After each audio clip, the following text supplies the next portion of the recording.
आत्मिक यात्रा कार्यक्रम में आपका स्वागत है। आइए हम पास्टर प्रेमाशीष सतमन द्वारा लिखित आज के भक्ति लेख पर चर्चा करें।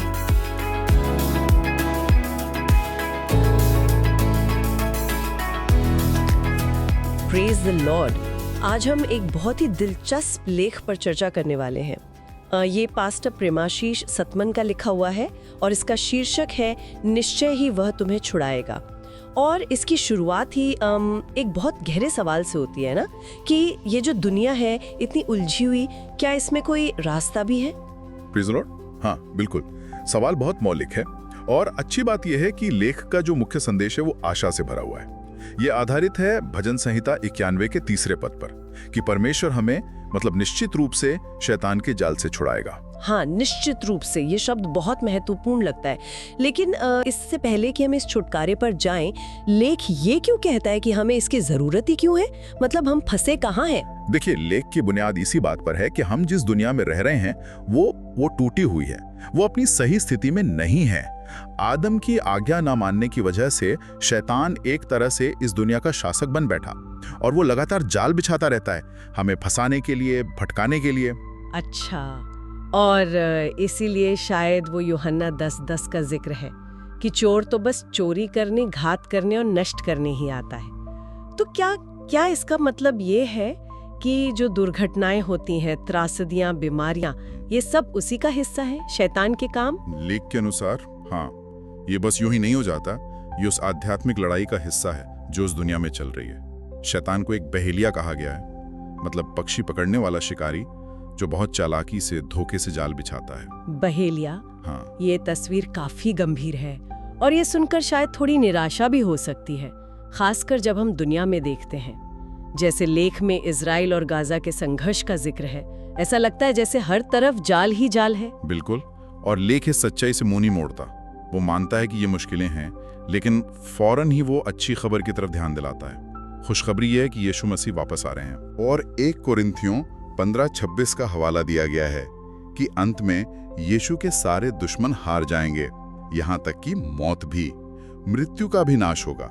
ये भविष्य की आशा है, एक निश्चित आशा। जी हाँ, बिल्कुल। लेकिन हम तो अभी यही हैं, इसी दुनिया में। यूहन्ना 17:16 कहता है ना कि हम दुनिया में तो हैं पर दुनिया के नहीं हैं। तो इस बीच के समय के लिए क्या, जब तक यीशु वापस नहीं आते तब तक इन जालों से कैसे बचें? यहीं पर वो भजन 91:3 का वादा फिर से सामने आता है। लेख इस बात पर जोर देता है कि परमेश्वर का ये वादा सिर्फ भविष्य के लिए नहीं है, ये आज के लिए है, अभी के लिए है, कि वो हमें निश्चित रूप से बहेलिये के जाल से और नाशवान मरी से छुड़ाएगा। नाशवान मरी, इसका क्या मतलब है? सिर्फ बीमारियां? नहीं, उससे कहीं ज्यादा। ये हर उस विनाशकारी ताकत के बारे में है जो जीवन को खत्म करना चाहती है, चाहे वो आध्यात्मिक हो या मानसिक या फिर शारीरिक। असल में ये एक बुलावा है कि हम अपने रोज के जीवन में हर पल यीशु पर पूरी तरह निर्भर रहें। तो ये जो परमेश्वर का वादा है निश्चित रूप से छुड़ाने का, इस पे भरोसा करने का मतलब क्या है? रोजमर्रा की जिंदगी में ये कैसा दिखता है? इसका मतलब है उन पर पूरी तरह टिके रहना, बिना किसी शक के।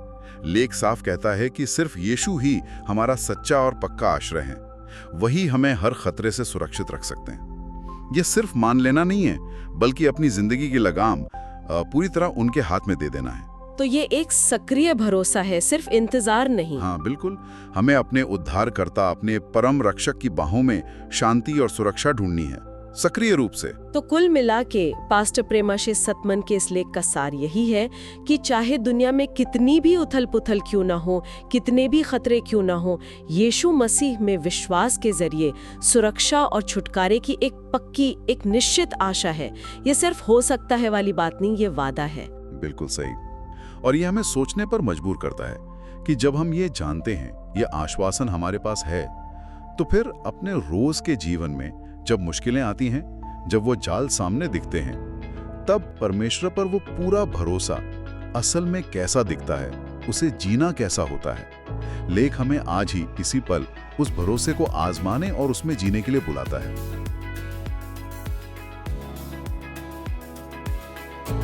आज आत्मिक यात्रा कार्यक्रम को सुनने के लिए धन्यवाद। जहां हम हर दिन परमेश्वर के वचन पर चर्चा करते हैं। अगर आज का कार्यक्रम आपके लिए आशीषकारी रहा हो तो इसे अपने परिवार और मित्रों के व्हाट्सएप ग्रुप में जरूर साझा करें। कल फिर मिलेंगे। धन्यवाद।